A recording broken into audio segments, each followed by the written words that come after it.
मैं सरताज आलम, खबर 7 से हम लोग हैं उत्तराखंड के हल्द्वानी में। और हल्द्वानी में इस समय हम लोग बनभूलपुरा के नई बस्ती गोपाल मंदिर इलाके में खड़े हैं। जैसे कि आप सभी लोग जानते हैं, हल्द्वानी का रेलवे बनाम बनभूलपुरा मामला जो कि सुप्रीम कोर्ट में चल रहा है। हाई कोर्ट ने 20 दिसंबर 2022 को ऑर्डर दिया और उस ऑर्डर के खिलाफ जो यहाँ के प्रभावित लोग थे वो 5 जनवरी 2023 को सुप्रीम कोर्ट से उनको स्टे मिला। तब से सुप्रीम कोर्ट में यह मामला चल रहा है। अब तकरीबन 5 से 6 महीने गुजरने के बाद तारीख 24 जनवरी लगी थी सुप्रीम कोर्ट में इस मामले में, क्योंकि यूनियन ऑफ इंडिया ने इस मामले में अर्जेंसी लगाई थी और उसके बाद तारीख लगी।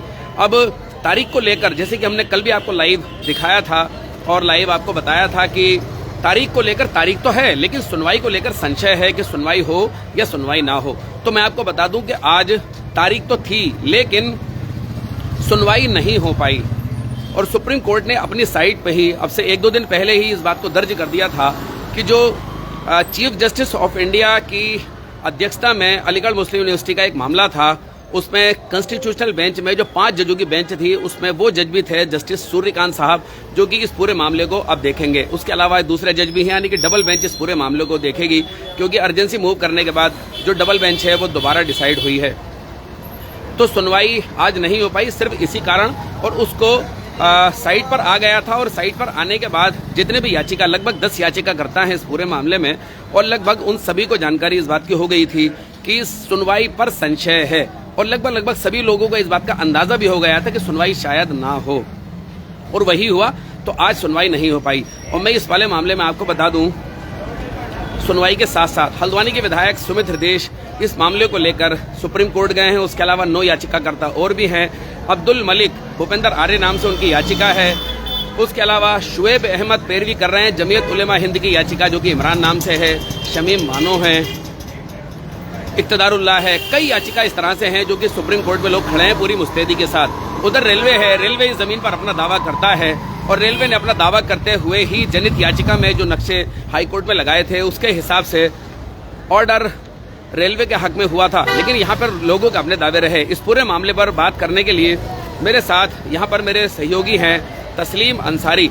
तस्लीम अंसारी से विस्तार से इस पूरे मामले में जानेंगे कि आखिर सुप्रीम कोर्ट में आज विस्तार से जानेंगे कि सुप्रीम कोर्ट में आज आखिर क्यों नहीं हो पाई सुनवाई, और इनकी जो सुप्रीम कोर्ट की साइट होती है उस पर किस किस तरह की जानकारियां 2-3 दिन पहले से ही आ गई थी, पिटिशनर को क्या क्या किस किस तरह से अपडेट किया जाता है। तो मेरे साथ बात करेंगे। तो ये देखिए, मैं आपको दिखा दूं, हम लोग ये गोपाल मंदिर के बिल्कुल आसपास ही मौजूद हैं और ये पूरा इलाका रेलवे अपना बताता है, सभी जगह को, मंदिर को भी, यहाँ मस्जिदें भी हैं पास में, आस्थाना वो भी। तो मैं यहाँ पर बात करूंगा तस्लीम अंसारी से। तस्लीम अंसारी, खबर 7 के लाइव पर बड़ा स्वागत और इस्तकबाल है आपका। तस्लीम अंसारी, आपसे मदद लेना चाहूंगा, जैसे कि आपसे अपडेट लेते हैं हम कानूनी तौर पर। तो मैं जानना चाहूंगा आज सुप्रीम कोर्ट की अपडेट क्या है और आखिर क्या क्या हुआ। देखो सरताज भाई, कल हम लोगों ने लाइव वीडियो के जरिए खबर दी थी कि 24 तारीख सुनवाई की तय है, लेकिन इसके साथ में एक चीज़ और भी थी कि जो कोर्ट नंबर 4 जिसमें ये सुनवाई होनी थी आज 24 तारीख को, उसमें जो ऑनरेबल जस्टिस हैं सूर्यकांत जी, वो एक कॉन्स्टिट्यूशनल बेंच में एंगेज थे। अगर वो सुनवाई कॉन्स्टिट्यूशनल बेंच की अगर आज पूरी हो गई होती तब शायद कोर्ट नंबर 4 में हमारी सुनवाई हो पाती। अब क्योंकि कल भी वो उसी बेंच में एंगेज रहे और आज भी उसी बेंच में एंगेज रहे, जैसे कि संभावना है खुद सुप्रीम कोर्ट के रजिस्ट्री डिपार्टमेंट की तरफ से जताई जा रही थी। अच्छा, वो साइट पर है सारी चीजें? वो सब है। ये संभवतः 22 तारीख से ये सब चीजें अपलोड थी। अच्छा, 22 की एक bench, constitutional bench chief justice के साथ 7 जजेस की बनी है, जिसमें कोई 5 की जगह मुझे 5 की जानकारी थी, 7 जजेस की है। ठीक है, जिसमें एक मैटर पे सुनवाई चल रही है। एएमयू का संभवतः मामला है। देखिए, इसमें साफ कहा गया था कि 23 जनवरी को वो बेंच सुनवाई करेगी। हाँ। और अगर 24 को भी सुनवाई की गई, हाँ, तो 24 को ये कोर्ट नंबर 4 में सुनवाई नहीं हो पाएगी। अच्छा, इस तरह का लिखा है। हाँ। जरा दिखाएं आप जरा मुझे। तो ये देखो, तस्लीम अंसारी ने सुप्रीम कोर्ट की साइट ये खोल रखी है मोबाइल पर, और ये देखिए इस तरह से जानकारियां हैं। लाइट ऑफ कर दो।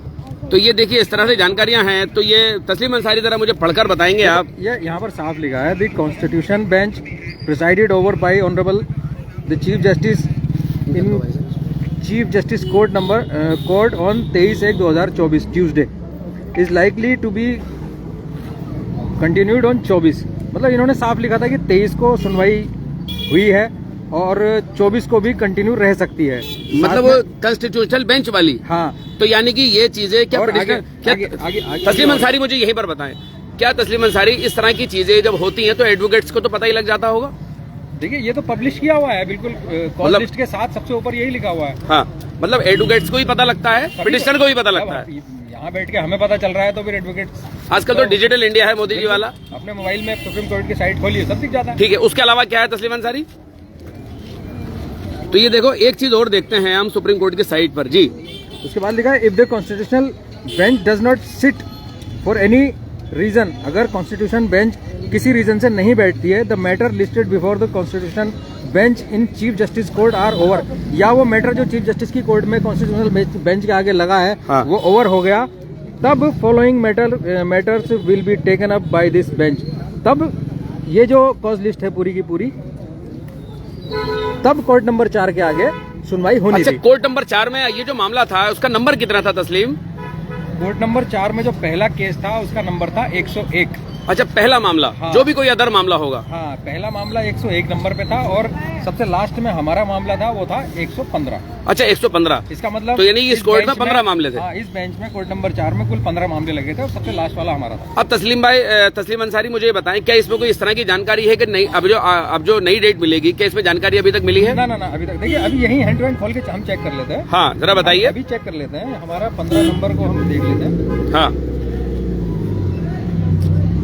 जरा देखो जरा इसमें 15 नंबर में 10 याचिकाएं हैं। हाँ, 10 याचिका में से हम कोई सी भी एक खोल के देख लेते हैं। हाँ, ये देखिए, ये शराफत खान नाम से है, शराफत Khan versus union of India. हाँ, और इसमें अभी भी 24/1/2024 ही दिखा रहा है। अभी भी जो दिखा रहा है, यानी कि अगली डेट इसमें नहीं दिखा रहा। Honourable mister justice Surya Kant and honourable mister justice Satish Chandra Sharma, दोनों जजेस अभी इसके अंदर हैं जो डिसाइड हुई है। अभी वही दिखा रहा है, बाकी पिटिशनर्स के नाम है सबके, 11 लोगों की तरफ से ये पिटिशन है। हाँ, अच्छा, 11 लोग हैं इसमें। हाँ, हाँ, तो अभी अब मैं आ जाता हूँ जो अगली तारीख के बारे में लोग सवाल कर रहे हैं कि अगली तारीख क्या तय हुई। देखिए, अगली तारीख तय होने के दो तरीके होते हैं। हाँ, अगर कोर्ट बैठती है, अगर कोर्ट बाकायदा बैठती है और सुनवाई होती है तो ऑन कोर्ट मौखिक भी पता चल जाता है। ठीक है, उसी समय जज साहब लिखवा देते हैं कि आपको अगली तारीख दी जा रही है। ये कोर्ट के रिवाज और मतलब रस्म है, इस तरह की परंपरा है, प्रक्रिया है जी। किसी भी मुकदमे की सुनवाई किसी दिन खत्म हो रही है तो अगली डेट बताई जाती है। हाँ, तो वकीलों को सभी को उसी समय पता चल जाता है। और जब सुनवाई नहीं होती, मैं अपनी बात कह लूं, जब किसी केस की सुनवाई किसी अंजाम तक पहुंचती है किसी दिन, तो मौखिक सबको बता दिया जाता है कि आपकी ये डेट है। हाँ, और वो डेट उस समय कहीं पर भी सिस्टम पर या वेबसाइट पर अपलोड नहीं होती, लेकिन पता सबको चल जाती है। ठीक है, लेकिन यहाँ उल्टा हुआ है, क्योंकि कोर्ट बैठी ही नहीं। हाँ, तो अगली जो डेट है वो डिसाइड होगी ऑफिस से। हाँ, तो ऑफिस जब वेबसाइट पे अपलोड करेगा, हाँ, या ऑफिस के किसी भी स्टाफ से, हमारे किसी भी पिटिशनर के किसी वकील से बात होगी, तब वो मौखिक पता चलेगी। इसलिए अभी मुझे तो नहीं लगता कि अगले 24 घंटे तक अगली डेट पता चलने वाली है। अच्छा तस्लीम, क्या इस तारीख पर कोई फैसला आने वाला था? जिस तरह का हम लोग जिस तरह जानकारी मिल रही थी, ऐसा लग रहा था जैसे कोई जजमेंट होने वाला है। पिछली सुनवाई अगस्त में हुई थी। हाँ, और उसके बाद जो रेलवे से और राज्य सरकार से जो भी जवाब मांगे गए थे, उसके बाद उन्होंने हालांकि जवाब तो दाखिल कर दिए थे। हाँ, लेकिन अभी तक कोई सुनवाई नहीं हुई थी। तो आज की 24 जनवरी 2024 से इस मामले पर सुनवाई फिर से शुरू होनी थी। फैसला हो जाएगा, डिसाइड हो जाएगा, ऐसा कुछ नहीं था। ये सब बेकार की बात है। लेकिन मतलब मैं तो ये कह रहा हूँ, जब तारीखें पड़ती हैं तो क्या तारीखों में ये तय हो जाता है कि तारीखों में डिसीजन होने वाला होता है, या डिसीजन पहले मतलब अमूमन कोर्ट बताती है कि अब डिसीजन रिजर्व है? हमें ये पता होता है कि किसी मामले में हमारी बहस है, फाइनल डिसीजन है। जी, सॉरी, फाइनल बहस है, आर्गुमेंट है फाइनल। हाँ, तब हमें मालूम होता है कि इस तारीख में फैसला हो जाएगा। अभी यहाँ तो अभी दोनों पक्षों, बल्कि राज्य सरकार और रेलवे और केंद्र ने अपने जवाब दाखिल किए हैं। अभी तो जो इतने सारे पिटिशनर हैं उनकी तरफ से फाइनल जवाब भी दाखिल नहीं हुआ है। जवाब दाखिल होंगे सबके एक एक करके, उसके बाद सबके आर्गुमेंट, सब लोग बहस करेंगे, फिर कहीं डिसीजन रिजर्व होगा, उसके बाद में डिसीजन डिलीवर होगा। तो इसमें देखिए, मेरा ही नहीं, बहुत सारे जानकार लोगों का और वकीलों का ये मानना है कि अभी 5 से 6 हियरिंग, अगर शुरुआत सुनवाई की होती है तब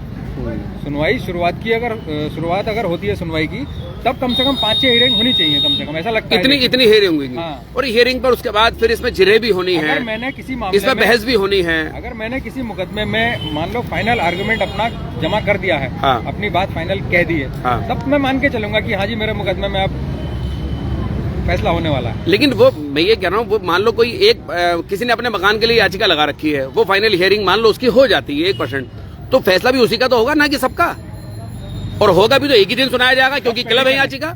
इसीलिए हम बार बार कह रहे हैं कि 10 पिटीशन है। हाँ। कई बार क्या होता है, किसी मामले में 10 पिटीशन दाखिल हुई, 9 लोग हार गए, लेकिन कोई एक पिटीशन ऐसी हो सकती है जो बाकी सबके लिए फायदेमंद हो जाए। हाँ।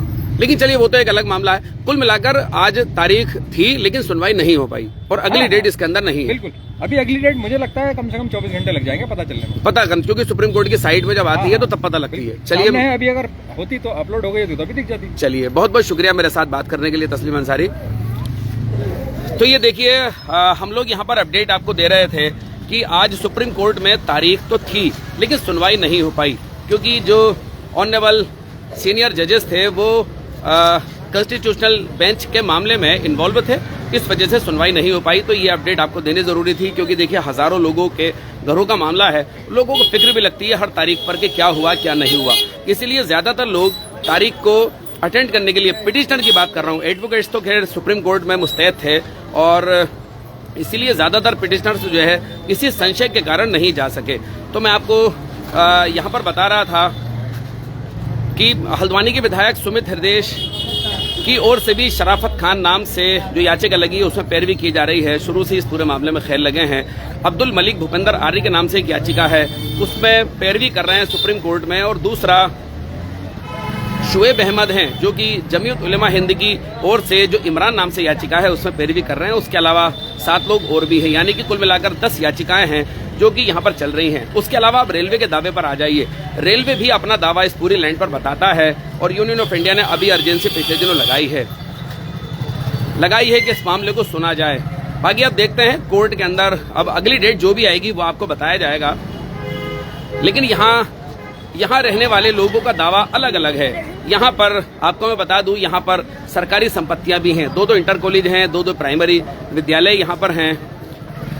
उसके अलावा लंबे वक्त से यहाँ पर रहते चले आए लोग हैं जो कि यहाँ पर कोई 100 साल से बताता है, कोई 80 साल से, कोई 150 साल से यहाँ पर लंबे वक्त से टाउन एरिया ब्रिटिश टाइम पर भी यहाँ पर पट्टे दिए गए, ये भी यहाँ पर कहा गया। कई लोगों के यहाँ पर मकान फ्री होल्ड के पैसे जमा हैं और फ्री होल्ड मकान भी यहाँ पर हैं। ये सारे ही दावे यहाँ पर लोग करते आए। लोअर कोर्ट से लेकर हाई कोर्ट में भी अपने दावे किए और उसके बाद सुप्रीम कोर्ट में भी इन दावों के साथ खड़े हैं।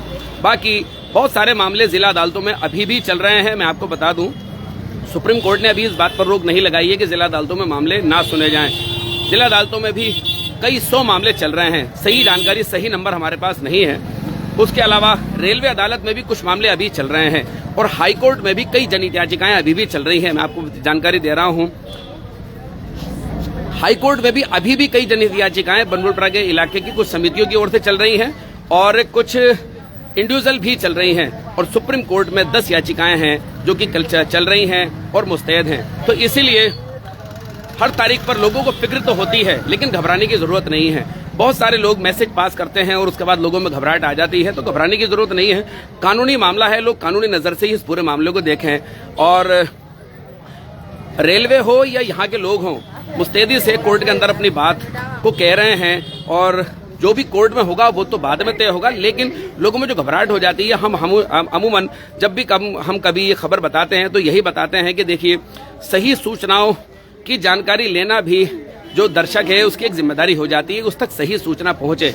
आपके पास अगर कोई भी सूचना पहुंचे तो उसकी कम से कम आप उसकी देखभाल करें। ऐसा ना हो कि किसी भी सूचना पर आप यकीन करें। जैसा हम लोग हैं, हम लोग आपको खबरें देते हैं, बहुत सारे पत्रकार आपको खबरें देते हैं और सोशल मीडिया प्लेटफॉर्म से बहुत सारे यूजर्स भी अपनी आईडियों से इस तरह की जानकारियां डालते हैं। तो इसीलिए किसी भी जानकारियों को बहुत ही बड़ी सोच समझकर उसको सोच समझकर एक्सेप्ट करने की जरूरत होती है। सोशल मीडिया के जमाने में एक चुनौती तो है ही यूजर की कि वो किस जानकारी को सही माने। तो इसीलिए इसका भी आप लोग ध्यान रखें। बाकी लॉ एंड ऑर्डर को आप बनाए रखें, भाईचारे को आप कायम रखें। कोर्ट का मामला है, कोर्ट कचहरी से निपट जाता है। जैसे कि अभी तक भी कोर्ट कचहरी लगातार इसमें चली रही है, 4 अदालतों में मामले चल रहे हैं। बाकी नई अपडेट जो भी आएगी आपको हम लोग जानकारी देंगे ही, जैसे कि अभी भी हम लोग दे रहे हैं।